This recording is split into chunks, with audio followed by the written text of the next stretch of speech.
पिता, पुत्र व पवित्र आत्मा यांच्या नावे आमेन. आपल्या प्रभू येशू ख्रिस्ताची कृपा, परमेश्वराची प्रीती आणि पवित्र आत्म्याचा सहवास तुम्हा सर्वांना लाभो आणि तुम्हाला सुद्धा. संत मार्कच्या शुभवर्तमानातून घेतलेले वाचन, अध्याय 13, वचन 33 ते 37. आणि शुभवर्तमानाचा सारांश आहे, सावध रहा, कारण घराचा यजमान कधी येईल ती घटका तुम्हाला माहित नाही. येशू आपल्या शिष्यांना म्हणाला, सावध रहा, कारण ती घटका केव्हा येईल हे तुम्हाला माहित नाही. एखादा माणूस प्रवासाला निघतो. घर सोडते वेळी तो ते नोकराच्या ताब्यात देतो. प्रत्येकाने आपले काम करायचे असते. दारावरच्या पहारेकऱ्याला तो दक्ष राहण्याची आज्ञा करतो.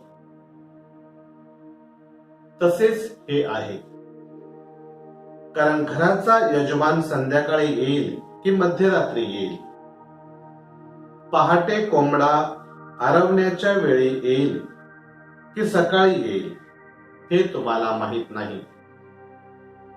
जर तो अकस्मात आला तर त्याला तुम्ही झोपलेले सापडू नयेत म्हणून दक्ष राहा. मी जे तुम्हाला सांगतो तेच सर्वांना सांगतो, दक्ष राहा. प्रभूचे हे शुभ वर्तमान. हे ख्रिस्ता तुझी स्तुती असो. ख्रिस्तामध्ये माझ्या प्रिय बंधू भगिनींनो, आज आपण आगमन काळातील रविवार साजरा करत आहोत. 2000 वर्षापूर्वी प्रभू येशू ख्रिस्ताने जन्म घेतला. त्याने आपल्या पित्याची इच्छा पूर्ण केली. जन्म घेऊन त्याने आपल्या सगळ्या पापांची क्षमा केली. ही क्षमा मिळण्यासाठी त्याने स्वतःचा प्राण दिला, स्वतःचं रक्त सांडलं. आपण परमेश्वर आहोत, देवाचा पुत्र आहोत हे दाखवण्यासाठी मरणावरती त्याने विजय मिळवला. तो पुनरुत्थित झाला आणि आता सर्व समर्थ पित्याबरोबर तो आहे. आज आपण आगमन काळामध्ये पदार्पण करत आहोत. मग हे आगमन कोणाचं आहे? 2000 वर्षापूर्वी जो प्रभू येशू ख्रिस्त येऊन गेलेला आहे त्याचंच हे आगमन आहे. आता प्रभू येशू ख्रिस्त जन्म घेणार नाही, तर आता प्रभू येशू ख्रिस्त आपला न्याय निवाडा करण्यासाठी येणार आहे. जे काही आपण करत आहोत, जे काही त्याने आपल्याला आज्ञापिलं आहे त्याप्रमाणे आपण जीवन जगतो आहे किंवा नाही हे बघण्यासाठी आणि यावरून आपल्या सगळ्यांचा न्याय करण्यासाठी, स्वर्ग राज्यामध्ये आपल्याला घेऊन जाण्यासाठी तो येणार आहे. जशी आपली कृती आहे, जसे आपले कर्म आहे, त्याप्रमाणे तो आपल्याला त्याचं फळ देणार आहे. म्हणून प्रभू येशू ख्रिस्त म्हणतो की मी आल्यानंतर तुम्ही दक्ष राहणं आवश्यक आहे, जागृत राहणं आवश्यक आहे. एक उदाहरण आपल्याला सांगितलेलं आहे की एक मनुष्य आपला सगळा कारभार, आपली सगळी संपत्ती, आपलं सगळं घरदार तो आपल्या नोकराच्या स्वाधीन करतो आणि तो प्रवासाला निघून जातो. मालक घराच्या बाहेर गेलेला आहे हे नोकराला माहित असत, परंतु गेलेला मालक परत कधी येईल हे ते नोकराला माहित नाही.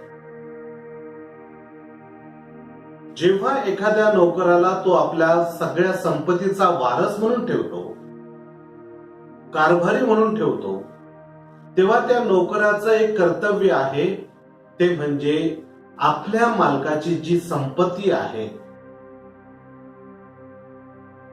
आपल्या मालकाचा जो कारोबार आहे तो सांभाळणं, त्याचं नुकसान कदापिही होऊ न देणं, त्याच्यामध्ये प्रगती करीत राहणं आणि आपल्या मालकाशी प्रामाणिक राहणं. जेव्हा तो मालक प्रवासावरून परत येईल तेव्हा आपला नोकर हा दक्ष आहे, कर्तव्यशील आहे, कर्तृत्ववान आहे असं त्याला आढळून आलं पाहिजे.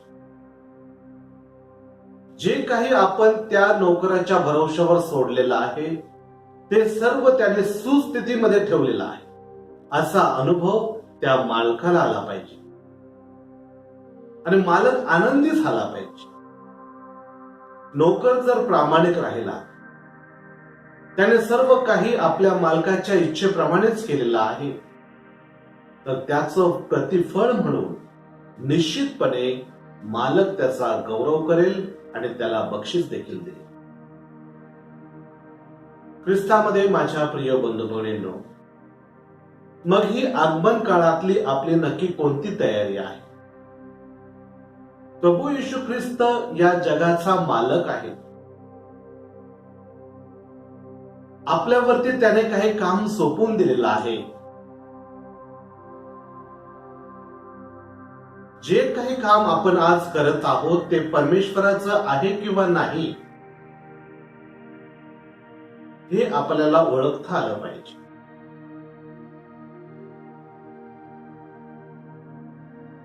परमेश्वराच्या इच्छेप्रमाणे आपण वागण्याचा प्रयत्न केला पाहिजे.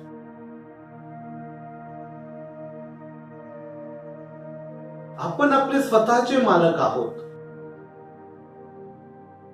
जबाबदाऱ्या मात्र आपल्याला भरपूर आहेत. ह्या जबाबदाऱ्या आपण पूर्ण पार पाडल्यानंतर, प्रामाणिकपणे त्या पूर्ण केल्यानंतर निश्चितपणे आपल्याला प्रभू परमेश्वराच्या प्रेमाचा अनुभव मिळाल्याशिवाय राहणार नाही. प्रभू परमेश्वर सांगत आहे, दक्ष राहा, जागृत राहा. सध्या आपण कोरोनाच्या महामारीमध्ये आहोत. वृत्तपत्रातून, टेलिव्हिजनवरून वेगवेगळ्या प्रकारचे मेसेज आपल्याला मिळत आहेत. त्यावरून आपल्याला जागृत केलं जात आहे. कोणती खबरदारी आपण घ्यावी जेणेकरून कोरोनाच्या या आजाराने आपण बाधित होता कामा नये, पुरेपूरपणे आपल्याला मार्गदर्शन केलं जात आहे. परंतु हे स्वीकारण्यासाठी जेव्हा आपली मानसिकता तयार होते, तेव्हा पूर्ण मनाने, शरीराने जेव्हा आपण तयार होतो, तेव्हा कोरोनाची कितीही लाट आपल्यापर्यंत आली तरी ती आपल्याला उद्ध्वस्त करू शकणार नाही. आपल्यामध्ये तशी आपण ऊर्जा निर्माण करतो की मला हा आजार होणार नाही. आपण स्वतःला इतकं सुरक्षित करतो की हा कोरोनाचा आजार आपल्यापर्यंत कदापिही पोहोचू शकत नाही. तर माझ्या प्रिय बंधू भगिनींनो, ह्या अशा महामारीला आपल्यापर्यंत पोहोचू न देण्यासाठी कितीतरी खबरदारी आपण घेत आहोत.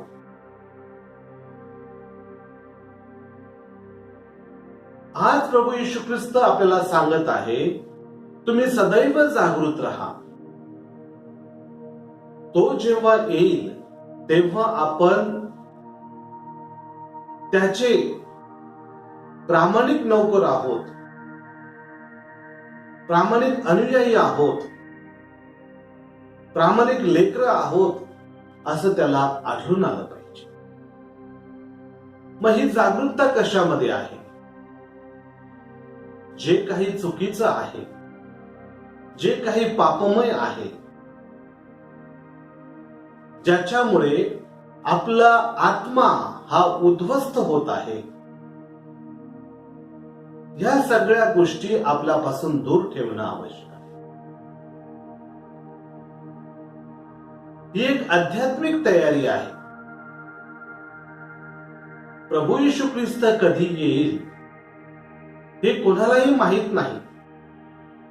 प्रवासाला गेलेला मालक आपल्या घरी परत कधी येईल हे नोकराला कधी ठाऊक नसतं. कोणत्याही दिवशी तो येईल, कोणत्याही प्रहरी तो येईल, तेव्हा आपण आपल्या मालकाला कर्तव्य दक्ष नोकर आहोत हे त्याला दिसून आलं पाहिजे.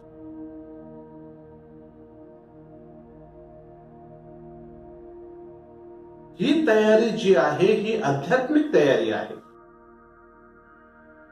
ही आध्यात्मिक तयारी आपण कशी करू शकतो? ही आध्यात्मिक तयारी आपण देवाच्या आज्ञेनुसार जीवन जगण्याचा प्रयत्नाने करू शकतो. जे काही सत्य आहे, चांगलं आहे, ते करण्याच्या प्रयत्नाने आपण ते करू शकतो. माझ्या प्रिय बंधू भगिनींनो, आपल्याला ठाऊक आहे की प्रभू येशू ख्रिस्त जे काही आपल्याकडून अपेक्षित करीत आहे याच्यामध्ये आपण अज्ञानी नाही. ही आध्यात्मिक तयारी करण्यासाठी आपल्याला प्रयत्नाने पुढे पुढे जावे लागेल. कोणते प्रयत्न आहेत मग हे? घरामध्ये जर असाल तर छोट्या छोट्या गोष्टी ज्या आहेत, ज्या आपल्याला चुकीच्या वाटतात, ते आपण करू नये. सगळ्या पापमय गोष्टी ज्या आहेत त्या आपण दूर ठेवाव्यात. प्रेम, दया, क्षमा, शांती यासारखे गुण आपल्यामध्ये असले पाहिजे. म्हणून प्रभू येशू ख्रिस्त सांगत आहे, मी जे तुम्हाला सांगतो तेच सर्वांना सांगतो, दक्ष राहा. काही धोक्याच्या सूचना आपल्याला दिल्या जातात. एखादं कोणतं वादळ यायचं असेल तर लगेच आपल्याला टीव्हीवरती, रेडिओवरती, वर्तमानपत्रातून आपल्याला कळवलं जातं की अशा प्रकारचं भयंकर वादळ येणार आहे, स्वतःला सुरक्षित ठेवा. लगेच आपण सगळ्या प्रकारची तयारी करतो आणि स्वतःला आणि स्वतःच्या कुटुंबाला सुरक्षित ठेवतो. मग ही एक दक्ष राहण्याची, जागृत राहण्याची चेतावणी प्रभू परमेश्वर आपल्याला देत आहे. ख्रिस्तामध्ये माझ्या प्रिय बंधू, एक खोल विचार करूया. अही जगातलं सुख हे कायमस्वरूपी सुख नाहीये, परंतु आत्म्याचं सुख मात्र हे कायमस्वरूपी आहे. शरीर हे नश्वर आहे. आज ज्या शरीराची आपण लाड करतो, आज आपण ह्या शरीराचं पालन पोषण जे करतो, चैनबाजीमध्ये आपण राहतो, स्वार्थामध्ये, गर्वामध्ये आपण राहतो. हे ऐहिक सुखाचं जीवन जगत असताना अनेक अशा काही चुका आपण करतो. इतरांचं मन दुखवतो, इतरांचं जीवन उद्ध्वस्त करतो. हे आपण थांबवलं पाहिजे. जेव्हा कुठे आपल्याला आत्म्याविषयीची ओढ लागेल, मरणोत्तर काळाविषयीची ओढ लागेल, तेव्हा कुठे आपण आत्मचिंतनामध्ये एकाग्र होऊ. आणि हे आत्मचिंतन आपल्याला नक्कीच समजून देईल की आपण सदैव जागृत राहणं आवश्यक आहे. जसा मालक प्रवासाला जातो, मालकाची फक्त एकच अपेक्षा आहे की माझा नोकर हा माझ्या इच्छेप्रमाणे वागला पाहिजे. मला जे अपेक्षित आहे ते माझ्या नोकराने केलं पाहिजे. कोणत्याच प्रकारे त्याने स्वतःचा आणि माझ्या संपत्तीचा नाश करून घेऊ नये.